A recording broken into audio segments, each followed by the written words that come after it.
శుక్లాంబరధరం విష్ణుం శశివర్ణం చతుర్భుజం ప్రసన్నవదనం ధ్యాయేత్ సర్వవిఘ్నోపశాంతయే అగజాన పద్మార్కం గజాన మహార్నిశం అనేకదంతం భక్తానాం ఏకదంతం ఉపాస్మహే. అందరికీ క్రోధినామ సంవత్సర ఉగాది శుభాకాంక్షలు. ఇప్పుడు మనం మేషరాశి నుంచి మీనరాశి వరకు కూడా 12 రాశుల వారికి ఏప్రిల్ 9వ తారీఖు నుంచి 29 మార్చి 2025 వరకు కూడా క్రోధినామ సంవత్సరం ఉంటుంది. అప్పటి వరకు గ్రహాల యొక్క ప్రభావం మీ మీద ఎలా ఉండబోతుందో ఇప్పుడు మనం తెలుసుకుందాం. ఇప్పుడు మనం తులారాశి గురించి తెలుసుకుందామండి. తులారాశి వారు చెప్పే ముందర అందరికీ క్రోధినామ సంవత్సర శుభాకాంక్షలు. ఇంకా శ్రీరామనవమి శుభాకాంక్షలు కూడా అనండి. 17వ తారీఖు శ్రీరామనవమి వస్తుంది. ఆ రోజు శ్రీరామచంద్రుని పూజించి ఆయన యొక్క ఆశీస్సులు మనందరం పొందుతాము. తులారాశి వాళ్ళకి ఈ సంవత్సరం ఎలా ఉండబోతుంది? బ్రహ్మాండంగా ఉండబోతుంది. ఫారిన్ కంట్రీస్ వెళ్తున్నారు మీరు, సరేనండి. ఎందుకు వెళ్ళిపోతున్నారో, ఎందుకు ఫారిన్ కంట్రీస్ వెళ్తారో చెప్తాను. అలాగే మీ రాశి వాళ్ళకి అసలు ఏ నక్షత్రాలు మీ రాశిలో ఉంటాయి, ఏ నక్షత్రాల వాళ్ళు మీ రాశిని చూసుకోవాలి అంటే చిత్త 3-4 పాదాల వారు, స్వాతి 1, 2, 3, 4 పాదాలు, విశాఖ 1, 2, 3 పాదాలు మీ తులారాశిలో ఉంటాయి. తులారాశి వాళ్ళకి ఆదాయం 2, వ్యయం 8, అలాగే రాజభుజ్యం 1, అవమానం 5. సరేనండి. అసలు గ్రహాలు ఎక్కడెక్కడ స్థానాల్లో ఉన్నాయి? మనం 4 గ్రహాల గురించి తెలుసుకుంటాం. ఏమంటే గురుడు అండి. మీ గురుడు అష్టమ స్థానంలో 1 మే నుంచి ఉంటున్నాడు. 1 మే నుంచి అష్టమ స్థానంలో గురుడు ఉంటున్నాడు. అలాగే పంచమ స్థానం నందు శని ఉండడము, అలాగే శని వక్రగతిలో జూన్ 30 నుంచి నవంబర్ 15 వరకు వక్రగతిలో ఉంటాడు. అలాగే గురుడు కూడా అష్టమ స్థానంలో అక్టోబర్ నుంచి ఆల్మోస్ట్ ఫిబ్రవరి 2025 వరకు కూడా ఉంటాడు. అష్టమ స్థానంలో గురుడు మంచివాడు కాదు, అయినా కూడా మంచివాడే. ఎందుకని? 6వ ఇంటి వాడు 8వ ఇంటి వాడు. చెప్దాం, అక్కడ చెప్పుకుందాం. తర్వాత షష్ఠ వ్యయస్థానం నందు రాహుకేతులు ఉంటారు. షష్టం అంటే 6, వ్యయస్థానం అంటే 12. సో ఇవి కాకుండా ఈ 4 గ్రహాల ప్రభావం మీదే మన సంవత్సర ఫలితాలు మొత్తం చెప్పుకుంటాం. కాకుండా రవిబుధుల గురించి కూడా చెప్తున్నానండి. నేను యాడ్ చేశాను.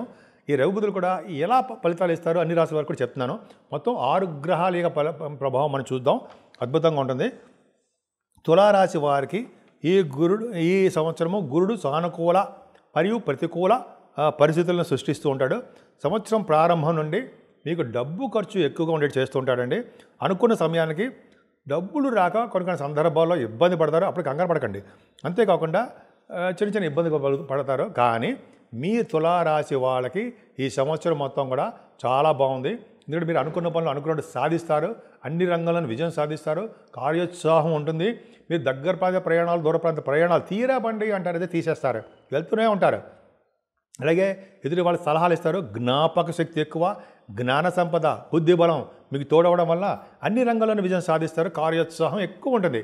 తులారాశి వాళ్ళకి ఫస్ట్ పాయింట్ అదే.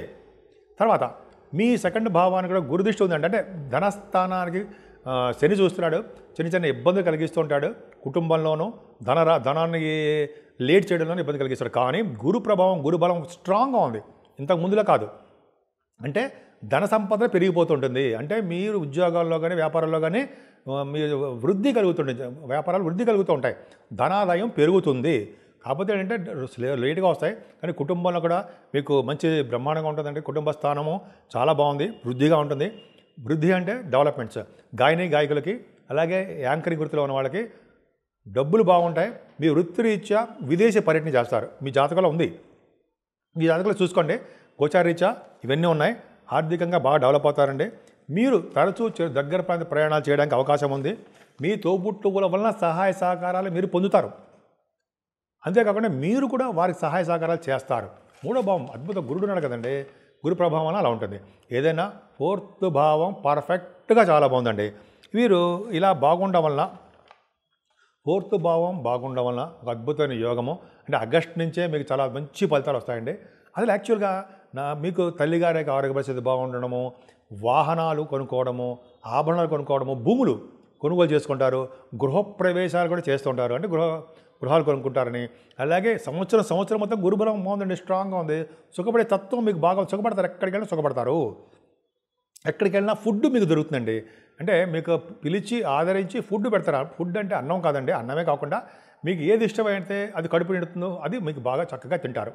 సంవత్సరం ఏ టైంలో సరే మీకు తిని అరిగించుకుంటారు అర్థం. సరే, ఈ 4th భావం కూడా బాగుండడం వలన సంగీతంలో బాగా డెవలప్ అవుతారు.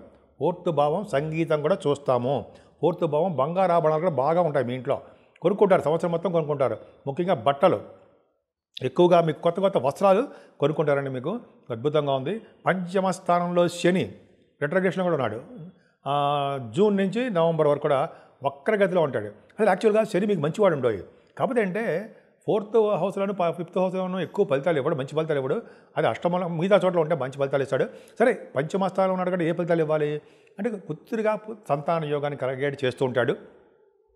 కాకపోతే ఏంటంటే మీరు రియల్ ఎస్టేట్ సాఫ్ట్వేర్ కాదండి, సారీ, మనకి స్టాక్ అండ్ షేర్స్ పెట్టుబడి పెట్టేవాళ్ళు ఉంటారు సరే, వాళ్ళకి అంత అద్భుతంగా రాణించారు. వాళ్ళు కొద్దిగా ఇబ్బందులు పడుతూ ఉంటారన్నమాట. అంటే సక్సెస్ రేట్ తక్కువ. స్పెక్యులేషను, లాటరీసు, స్టాక్ అండ్ షేర్స్ అంటారు సరే, వాటిలో ఇబ్బంది పడుతుంటారు.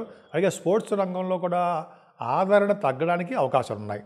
ఏదేమైనా మీకు ఆదరణ తక్కువ ఉంటుంది. కానీ కొన్ని అంటే ఏప్రిల్ నెల అంటే జూన్ నుంచి కూడా స్పోర్ట్స్ రంగంలో ఉన్న వాళ్ళకి వాళ్ళ జాతకాలు ఇచ్చే రివార్డులు, అవార్డులు, ధనయోగం కూడా ఉందండి. ఖచ్చితంగా ఉంది. ఈ సినిమా రంగంలో ఉన్న వాళ్ళు, టెలివిజన్ రంగంలో ఉన్న వాళ్ళకి పంచమ స్థానం కూడా చూస్తాం కాబట్టి వాళ్ళకి అవకాశాలు అనేవి మీకు రావడం తక్కువ. మీరే వాటికి అవకాశాలు వెతుక్కుంటూ వెళ్ళాలి. కానీ ఆ అవకాశాలు జాగ్రత్తగా సద్వినియోగం చేసుకుంటుంటే మంచిది. సరేనండి. 6వ భావంలో అదే జనరల్గా గురుడు షష్టమ స్థితిని ఇందాక మనం చెప్పుకున్నాం. షష్టమ స్థితి రాహు ఏమిస్తాడు? షష్టమాధిపతి గురుడు ఎక్కడున్నాడు? ముఖ్యంగా 6వ ఇంట్లో రాహు ఉండము, 6వ భావాధిపతి అష్టమ స్థానంలో ఉండడం కరెక్టే. అంటే 6వ భావాధిపతి అష్టమంలో ఉంటాడు. ఏంటంటే అనారోగ్య సమస్యలు, అప్పులు అక్కడ చెప్పుకుందాం. 6వ భావంలో రాహు ఉన్నాడు కాబట్టి అక్కడ అంటే 8వ భావం వచ్చి చెప్పుకుందామండి. యాక్చువల్గా రాహు 6వ భావంలో ఉండడం వలన ధనయత్నము బాగుంటుంది, కార్యలాభము, సుఖ సంతోషాలు బాగా ఇస్తాడు, విశేషమైన ధైర్యాన్ని ఇస్తాడు. మీకు అనేక రకాలుగా ఆదాయ వనరులను పెంచేస్తూ ఉంటాడు. నూతన వ్యాపార విస్తరణ చేసుకుంటూ ఉంటారు మీరు. అలాగే వివాహ శుభకార్యాల ఆటంకాలు లేకుండా మీరు కాపాడుతూ ఉంటాడు. మీకు బాగుంటుంది. అలాగే రాహు షష్టమ స్థాన స్థితి వలన మీరు కాంపిటీషన్ ఎగ్జామ్స్లో సక్సెస్ అవుతారు. విదేశీ పర్యటన ఉంటుంది. విశ్వభావ రాశిలో, మీనరాశిలో, జలతత్వ రాశిలో ఉన్నాడు. 6వ భావంలో ఫారిన్ కంట్రీస్ తీసుకెళ్తాడు. ఖచ్చితంగా ఉంటుంది. 6వ భావంలో రాహు ఉండడం వల్ల స్టాంపింగ్ అవ్వడము, విదేశాలు వెళ్ళడము, కాంపిటీషన్ ఎగ్జామ్స్, ఇంటర్వ్యూస్ వెళ్తున్న వాళ్ళకి, కాంపిటీషన్ ఎగ్జామ్స్ రాస్తున్న వాళ్ళకి కూడా విజయ అవకాశాలు, వాళ్ళ జాతకాలు రీచ్ ఉండడము, ఇవన్నీ జరుగుతాయి. కానీ సప్తమ స్థానానికి గురుదృష్టి ఉండడం వలన చిన్న ప్రాబ్లం ఉందండి. అంటే దగ్గరకు వచ్చే సంబంధాలు ఆగిపోవడము, పెళ్ళిళ్ళు కాకపోవడము, మంచి మంచి సంబంధాలు లేకపోవడము, అదే భార్యాభర్తల విషయంలో చిన్న చిన్న మనస్పర్ధలు, అనురాగం తక్కువ అవడము, చికాకులు, గొడవలుగా కొంతమందికి వాళ్ళ జాతకాలు ఇచ్చి ఉండడం జరుగుతుంది. కానీ అష్టమ స్థానంలో గురుడు అంటే 3వ ఇంటి వాడు, 6వ ఇంటి వాడు అవడం వలన అష్టమ స్థాన గురుడు మీకు మంచి ప్రయత్నం చేయడానికి అవకాశం ఉందండి. ముఖ్యంగా దీర్ఘాయుర్దాయాన్ని ఇస్తాడు. తండ్రికి సంబంధించినటువంటి ఆయుర్దాయం పెంచుతాడు. అష్టమ స్థానంలో గురుడు ముఖ్యంగా ఏం చేస్తాడంటే ఆయన అప్పులు బాధలు, అడ్డంకులు అవన్నీ తొలగిస్తాడండి. గురుబలం ఉండడం వల్ల శత్రునాశనం కలుగుతుంది. అనారోగ్య సమస్యలు అనేవి దగ్గర చేరవు. సంఘంలో మంచి గౌరవ ప్రతిష్టలు ఉంటాయి. ఎందుకంటే అక్టోబర్ నుంచి ఆల్మోస్ట్ ఫిబ్రవరి 4th అనుకుంటండి, అక్కడ వరకు కూడా గురువు వక్రస్థితిలో ఉంటాడు. మంచి సుఫలితాలు ఇవ్వాలి. సుఫలితాలు ఇవ్వడానికి ఏంటంటే శత్రుభయం లేకుండా ఉండడము, అదృష్టం బాగుండడము, రాజకీయ రంగంలో కనుక మీరు కంటెస్ట్ చేస్తే విజయ అవకాశాలు ఉండడము, అలాగే పదవులు దక్కించుకోవడము, కొన్ని అవకాశాలు ఉన్నాయి, లేకపోలేదు. అష్టమ స్థాన గురుడు మంచి యోగాన్ని ఇస్తాడు. తలబంతలముగా ధనయోగాన్ని, లాటరీస్ కొడతారేమో చూడండి, ధనయోగాన్ని ఇస్తాడు. లాటరీస్ ఆడమని కాదు, అర్థాలు చెప్తున్నాను. గురుబలం అంత బాగుందనమాట. అక్టోబర్ నుంచి విపరీతం రాజయోగం. ఇంకా చెప్పాలంటే 9th హౌస్ లార్డ్ ఇక్కడ చెప్పాలండి. భాగ్య, రాజ్య, లాభస్థానాల గురించి మీకు విశేషంగా చెప్పాలి నేను. తులారాశి వాళ్ళకి భాగ్యస్థానము ఈ సంవత్సరం చాలా బాగుంది. ఏంటంటే 9th హౌస్ లార్డు రవితో కలిసి 12వ భావంలో ఉన్నాడు. అర్థం ఏంటంటే 9th హౌస్ లార్డ్ 12th హౌస్లో ఉన్నా, 12th హౌస్ లార్డ్ 9th హౌస్లో ఉన్నా, మీ జాతకంలో ఉన్నా సరే ఫారిన్ కంట్రీస్ వెళ్తారు అని శాస్త్రం. అంతేకాదండి, ఈ సంవత్సరం భాగ్యాధిపతి బుధుడు కూడా వ్యయస్థానం ఉండడం వలన, కేతువుతో కలిసి ఉండడం వలన, కేతువు ఇచ్చే ఫలితాలు కూడా రవి బుధులే ఇచ్చి తీరుతారు మీకు. అంటే రవి బుధులు ఇచ్చే ఫలితాలు కేతువు ఇస్తాడు. సో ఉన్నత విద్యరీత్యా విదేశాలు వెళ్ళడము, వ్యాపారాభివృద్ధి కలగడము, అలాగే మీకు ఎంబీబీఎస్ అంటే డాక్టర్స్ వృత్తిలో అంటే ఉన్నత విద్య కోసం డాక్టర్స్ కోర్స్ చేసేవాళ్ళు, అయితే ఇంజనీరింగ్ ఎంఎస్ కోసం వెళ్తారు కదా వాళ్ళకి, లాయర్స్ అని. అలాగే మీ ఎడ్యుకేషన్ రీత్యా ఉన్నత విద్యల కోసం విదేశాలు వెళ్తారు, డౌట్ లేదు. మీ షూటింగ్ రీత్యా, మీ పర్సనల్ పనుల రీత్యా, అయితే మీ ఏదైనా అవకాశం ఉంటే విదేశాలకి వెళ్ళడానికి, సినిమా షూటింగ్ అంటారు కదా వాళ్ళు వెళ్తారు. టెలివిజన్ రంగంలో కూడా అవకాశాలు ఉన్నాయి. ఇలాగా మీరు దూర ప్రాంత ప్రయాణాలు చేయడానికి ఒక అవకాశం ఉందండి. ముఖ్యంగా పుణ్యక్షేత్ర దర్శనాలు చేసుకుంటారు. గంగా నది స్నానాలు చేయడానికి ఎక్కువ అవకాశాలు ఉన్నాయండి మీకు. కాశీ వంటి క్షేత్ర దర్శనాలు రవి బుధుల వల్లనే కలుగుతాయి మీకు. అలాగే షిరిడి సాయిబాబా దర్శనాలు చేయడానికి అవకాశం ఉంది ఈ సంవత్సరం. మీకు ధనము బాగా ఖర్చు అవడానికి, గుడులు గోపురాలు వెళ్ళడానికి, చెరువులు బావులు తటాకాలు కూడా తవ్వించడానికి అవకాశాలు ఎక్కువ ఉన్నాయి. చెరువులు బావులు తటాకాలు తవ్వించిన వాళ్ళకి వాళ్ళ వంశ వృద్ధి కలుగుతుంది. అంతేకాకుండా మీ వంశం మొత్తం కూడా మీరు, మీ తరాల వాళ్ళు కూడా, తర్వాత తరాల వాళ్ళు, ముంతరాల వాళ్ళు కూడా మంచి లోకాలకి వెళ్తారని శనీశ్వరుడు తెలుసుకున్నాము. అంటే జనరల్గా ఈ లోకాలకు వెళ్తారని తెలిసింది. అలాగే మన యమధర్మరాజు దర్శనం లేకుండా ఉండడానికి యమధర్మరాజే ఇవన్నీ చెప్పారు. ఒక మ్యాగజైన్లో కూడా చూశాను నేను. ఈ చెరువులు తటాకాలు ఎవరైతే తవ్విస్తారో వాళ్ళు యమధర్మరాజు దర్శనం చేసుకోరు, వాళ్ళు మంచి మంచి లోకాలకు వెళ్తారని శాస్త్రం. నేను చూపిస్తాను కావాలంటే, మ్యాగజైన్లో కూడా ఉంది. సరే, అది పక్కకు పెడితే వ్యాపార అభివృద్ధి బాగుంటుందండి. వ్యాపారంలో విస్తరణ చేసుకుంటారు, ధనాన్ని సంపాదిస్తారు. ముఖ్యంగా రియల్ ఎస్టేట్ రంగం వాళ్ళకి చాలా బాగుంటుంది. భూముల వల్ల తగాదాలు రావు. అంతేకాకుండానే మీకు సాఫ్ట్వేర్ రంగంలో ఉన్న వ్యాపార అభివృద్ధి కూడా బాగుంటుంది. ముఖ్యంగా ఈ కోల్, సిమెంట్, తర్వాత ఫార్మాస్యూటికల్ రంగాలు, ఈ రంగాల్లో ఉన్న వాళ్ళకి, అలాగే కంప్యూటర్స్ ఫీల్డ్లో ఉండే వాళ్ళకి, హార్డ్వేర్ మెటీరియల్స్ ఉన్న వాళ్ళకి, ఈ ఎలక్ట్రిసిటీ ఎలక్ట్రానిక్స్ డిపార్ట్మెంట్స్ ఉన్న వాళ్ళకి మంచి యోగం కలుగుతుందండి. ఉద్యోగ రీత్యా మీరు ప్రయాణాలు చేస్తారు, ఖచ్చితంగా ఉంటుంది. ఉద్యోగాల రీత్యా ప్రయాణాలు చేస్తారు, బదిలీలు ఉంటాయండి మీకు. స్త్రీలు కూడా మీ స్త్రీలకు ఆడవాళ్ళకి చెప్తుంది మీకేనండి, అన్ని రంగాల్లోనూ ముందంజలో ఉండి విజయాలు సాధిస్తారు. ముఖ్యంగా మీ ఉద్యోగాల విషయాల్లో ఖచ్చితంగా భద్రత ఉంటుంది, మీరు విజయాలు సాధిస్తారు. ఆల్రెడీ ఉద్యోగం చేసిన వాళ్ళకి ప్రమోషన్స్ వస్తాయి, కోరుకున్నట్టుగా బదిలీలు అవుతారు. అందులో కొంతమందికి మాత్రమే బదిలీలు ఉంటాయండి, అందరికీ కాదు. వాళ్ళ జాతకాలు ఇచ్చే ఉంటాయి. మీరు కొన్ని సందర్భాల్లో కష్టపడితే తప్ప విజయం సాధించలేరు. రాజకీయ రంగంలో ఉన్న వాళ్ళకి అనుకూల పరిస్థితులు గోచరిస్తున్నాయి, సక్సెస్ అవుతారు. లాభస్థానంలో రవి బుధులు మంచివాడు కాదు, బుధుడు మంచివాడే, కానీ మీకు రవి ఇక్కడ ఏమవుతాడంటే, మీకు రవి లాభాధిపతి అయ్యాడు అంటే 11వ ఇంటి వాడు మీకు బాధకుడు అవుతాడు. కానీ అక్కడ రవితో కలిసి బుధుడు ఉన్నాడు అక్కడ, అంటే సింహరాశిలో అని అర్థం. ఇప్పుడు రవి బాధకుడు అవుతున్నాడు. శనికుడి దృష్టి కూడా రవికి ఉంది. బాధకుడు ఎలా అవుతాడు? తండ్రికి కొడుకుకి మధ్య బంధుత్వం వల్ల బాధ కలుగుతుంది. వాళ్ళకి ఏంటంటే మనస్పర్ధలు రావడము, చికాకులు రావడము, ఒకళ్ళనొకళ్ళు దూషించుకోవడము, రవి శనుల కాంబినేషన్ వల్ల బాధకుడు రవి అవుతాడు. శని దృష్టి ఉంది కాబట్టి భాగ్యస్థానానికి ఇబ్బంది కలుగుతుంది. కానీ ఇక్కడ ఏమైందంటే అండి, రవి బుధులు కూడా కలిసి ఉన్నారు. అంటే 9th house lord 11th house lord కలిసి లాభస్థానంలో ఉన్నారు. కాబట్టి మీరు చేస్తున్న వ్యాపారాల్లోనూ, మీరు చేస్తున్న ఉద్యోగాల్లోనూ ధన సంపాదన బాగా ఉంటుంది. కానీ అనుకున్నంతగా రాలేకపోవచ్చు ధనం. మీకన్నా పెద్దవాళ్ళకి చాలా బాగుంటుందండి, కంటిన్యూస్ ఫ్లో ఆఫ్ మనీ ఉంటుంది మీకు, అందులో డౌట్ లేదు. శని దృష్టి అలా ఆగస్టు సెప్టెంబర్ నెల మాత్రమే రవి బుధులు మీ ప్రాబ్లమ్స్ అంటే తండ్రికి కొడుకులకి, ఆ తర్వాత నుంచి బాగుంటుందండి మీకు. శని మీకు లాభస్థానం చూడడం వల్ల అనుకున్నంత ప్రాఫిట్స్ రాలేకపోవచ్చు కొన్ని నెలల పాటు.